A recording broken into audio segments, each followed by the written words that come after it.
அனைவருக்கும் வணக்கம். இப்போ இன்னைக்கு நம்ம பார்க்க போறதுன்னு பார்த்தீங்கன்னா, எல்லாம் ஒரு பரபரப்பான ஒரு செய்தி தான் ஓடிட்டு இருக்கு. அதனால வீடியோவ ஃபுல்லா ஸ்கிப் பண்ணாம பாருங்க. முழுசா பாருங்க. அப்பதான் நான் என்ன சொல்ல வரேங்கிறது உங்களுக்கும் புரியும். 2 கட்சியிலுமே பிரச்சனை ஆரம்பமாயிருக்குது. ஏடிஎம்கே, டிஎம்கே. ஆரம்ப காலத்துல ஏடிஎம்கேல தான் இந்த பிரச்சனை ஓடிட்டு இருந்தது. ஆட்சியில் பங்கு, கூட்டாட்சி, துணை முதலமைச்சர், நாங்க தான் போக்குவரத்துறை மந்திரி அப்படிங்கிறலாம் டயலாக் விட்டுட்டு பிஜேபியில அண்ணாமலை, பிஜேபி கட்சி இவங்க மட்டும் ரொம்ப குடைச்சல் கொடுத்துக்கிட்டு இருந்தாங்க. இப்போ அவங்க ஓரளவு சைலண்ட் ஆயிட்டாங்க. அமைதியா அப்படியே ஒதுக்கி ஓரமா நிக்கிறாங்க. இப்போ காங்கிரஸ் திமுக கூட்டணியில தான் பொத்துக்கிட்டு நிக்குது. அப்படியே வான அளவுல நின்றுட்டு இருக்குது இந்த பிரச்சனை. ஆட்சியில பங்கு அப்படிங்கிறது மானிதாவுக்கு விடுற மாதிரி இல்லை. 2006 ஞாபகப்படுத்துகிறார். அப்போ 96 சீட் என்னமோ தானே இவங்க வந்திருந்தாங்க. அப்பவே நாங்க ஆட்சியில பங்கு கேட்டிருந்திருக்கணும், விட்டுட்டோம் அப்படிங்கிறாரு. அப்படின்னு அவர் சொல்றாருன்னா அதுக்கு என்ன அர்த்தம்? இப்போ திமுக தனிச்சு ஜெயிக்க வாய்ப்பு இல்லைன்னு அர்த்தம். அவரே சொல்லாம சொல்றார், எங்களுடைய தயவுல தான் திமுக ஜெயிச்சாகணும், அப்படி எங்களுடைய தயவுல தான் ஆட்சி அமைக்க முடியும், அவங்க 100 சீட்டுக்கு கீழே தான் ஜெயிப்பாங்க அப்படிங்கிறது மாணிக் தாக்கூருடைய ஒரு கருத்து. இத ராகுல் காந்தியும் கண்டிக்கல, செல்வ பெருந்தகையும் கண்டிக்கல. அது அவருடைய கருத்தப்பா. அவரோட கருத்துனா கட்சி விட்டு வெளியில போய் சொல்லிக்க வேண்டியது, கூட்டணியில இருந்து வெளியேறிடுங்க. அவருடைய கருத்து நீ என்ன ஆளாளுக்கு என்ன வேணாலும் பேசிக்கலாம், யாரும் கேட்க மாட்டாங்க. அதை கண்டிக்கல. ஏன் தமிழ்நாடு முதலமைச்சர் திரு மு.க. ஸ்டாலின் கூட கண்டிக்கலையே? அது தமிழகத்துக்கு ஒத்து வராது அப்படின்னு தான் அவரு சொல்லியிருக்காரு. அவர் ஒண்ணு அது சாத்தியம் கிடையாது, நாங்க ஏத்துக்க மாட்டோம், அப்படி ஒரு நினப்புறதா கட்சி விட்டு நீங்க வெளியேறலாம், கூட்டணிகளுக்கு நீங்க வெளியேறலாம் அப்படின்னு சொல்லியிருக்கலாம். அவரும் அப்படி சொல்லல, தமிழகத்துக்கு ஒத்து வராது அப்படின்னு சொல்லியிருக்கிறாரு. இப்ப என்ன அர்த்தம்? அவருக்குமே கொஞ்சம் பயம், நல்லாவே நடந்துருச்சு, நம்ம தனிச்சு ஜெயிப்புமா அப்படிங்கிற பயம். விசிகா ஒரு இடத்துல ஆடிட்டு இருந்தாங்க, அவங்களும் பிரச்சனையில கொஞ்சம் அமைதி ஆயிட்டாங்க. இப்போ அந்த ட்ரெண்ட் மாறிடுச்சு. யார் யாருக்கு மாறி இருக்குது? செல்வ பெருந்தகைக்கும் வன்னியரசுக்கும் மாறி இருக்குது. ஒரு டைமு செல்வ பெருந்தகை விசிகாவுக்கு பஞ்சாயத்து பண்றேன்னாரு, பாமகவோட கையா மருத்துவர் ராமதாஸோட பஞ்சாயத்து பண்ணி வைக்கிறேன்னாரு.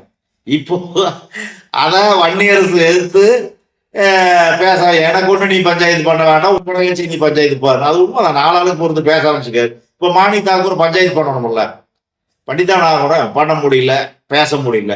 இதெல்லாம் ராகுல் காந்திக்கு தெரிஞ்சுதான் நடக்குது. கனிமொழி போய் ராகுல் காந்தி சந்திச்சுட்டு வந்ததுக்கு அப்புறமும் இந்த சம்பவம் நடக்குது அப்படின்னா, அப்போ இதுல யோசிச்சு பாருங்க. ராகுலுக்கு தெரியாமே இருக்கும், ராகுல் சொல்லித்தான் இதெல்லாம் நடக்குது, அதுல மாற்றமே கிடையாது. ஸ்டாலினாலே இதை எதிர்க்க முடியல. எதிர்க்கிறவராக கூட்டணி விட்டு வெளியேறலாம்னு ஒரு அறிக்கை விட்டு பாருங்க, காங்கிரஸ் அமைதியாயிரும். ஆனா அதெல்லாம் ஒண்ணுமே கிடையாது. இந்த பிரவீன் சோடங்கரா, அவன் நான் 70 நாளா காத்து கிடக்கிறேன், டிஎம்கேல இருந்து அழைப்பு வரல அப்படின்னாரு. இப்போ பிரவீன் சக்கரவர்த்தின்னு ஒரு ஆளு, அதெல்லாம் அமையும், கூட்டணியாச்சுதான் அமையும், எல்லாம் அமையும் அப்படின்ட்டாரு அவரு. அதுக்கு ஸ்டாலினால ஒன்றும் சொல்ல முடியல. ஆளுக்கு அடிச்சு விளையாடுறாங்க திமுகவை. இது தெரிஞ்சு போன ஒண்ணு. இப்ப என்னன்னு பாத்தீங்கன்னா, 2026 தமிழகத்துல 100க்கு 90% கூட்டணி ஆட்சியை தான் நம்ம எதிர்பார்க்க முடியும். ஜெயலலிதா, கருணாநிதி என்கின்ற தலைமை மறைவிற்கு பிறகு 2 கட்சியிலேயுமே வலுவற்றவர்கள் இருப்பதால், நான் நடுநிலையா பேசுறேன், அதிமுகவுக்கும் பேசல, திமுக பேசல, 2 பக்கமே இழுத்துக்கோ பிடிச்சுக்கோன்னு இருக்கிறதுனால மக்கள் ஓட்டு இந்த தனி மெஜாரிட்டியா ஓட்டு போடுவாங்களா அப்படிங்கிற சந்தேகம் எனக்கு மட்டும் இல்ல, உங்களுக்கு இருந்திருக்கும். உங்களுடைய கருத்துக்களை கமெண்ட் பாக்ஸ்ல சொல்லுங்க. கண்டிப்பா சொல்றேன், இது அதிக இடங்கள்ல ஏடிஎம்கே போட்டியதுனால அதிமுகவுக்கு ஒரு வாய்ப்பு கிடைக்கலாம். திமுக எவ்வளவு இடத்துல போட்டி எடுக்குன்னு தெளிவா சொல்லல, அதனால புரிஞ்சுக்கணும். அதை அதிக இடத்துல போட்டு டார்கெட் பண்ணுது காங்கிரஸ். அதனாலதான் இன்னும் அப்படியே நின்றுட்டு இருக்கிறாங்க. அப்படியே ஆமா மாதிரி ஒரே இடத்துல நின்றுட்டு இருக்கிறாங்க, தவிர அவங்க கூட்டணியில முன்னோட்டமே இல்லை. யாருக்கு எவ்வளவு சீட்டுன்னா அவங்க எதுவுமே சொல்ல முடியல. ஓய் கம்யூனிஸ்ட் மட்டும்தான் சொல்லிட்டு இருக்கிறாங்க. அவங்களுக்கு என்ன ஒரு 6 சீட்டு கொடுத்தா போதும், அதனால அவங்க பேச மாட்டாங்க. கூட்டணி பத்தியோ எதை பத்தியும் அவங்க பேச மாட்டாங்க. ஆனா காங்கிரஸும் விசிகாவும் பேசணும் தான், கூட்டணியில பங்கு வேணும், 2 கட்சியுமே பேசணும் தான். இப்ப சீட்டுக்காக காத்துக்கிட்டு இருக்கிறாங்க, எவ்வளவு கொடுப்பீங்க அப்படின்னு பாத்துக்கிட்டு இருக்கிறாங்க.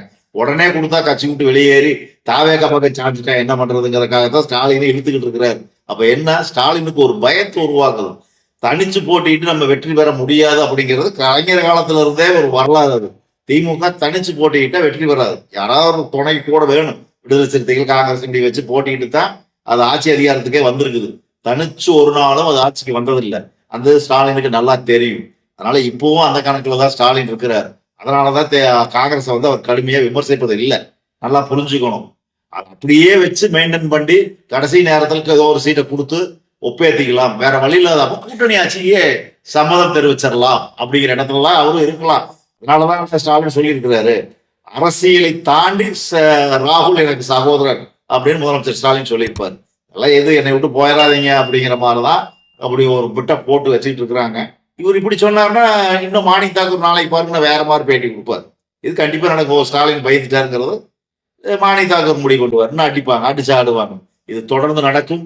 மீண்டும் அரசியல் களத்துல என்னெல்லாம் நடக்குதுன்னு பார்க்கலாம். மறக்காம சப்ஸ்கிரைப் பண்ணிக்கங்க, கமெண்ட் பண்ணுங்க, லைக் பண்ணுங்க, அப்படியே அந்த ஹைப் பட்டன் ஒரு தட்டு தட்டிட்டுருங்க. நன்றி, வணக்கம். மீண்டும் அடுத்த ஒரு காணொலியில் சந்திக்கலாம்.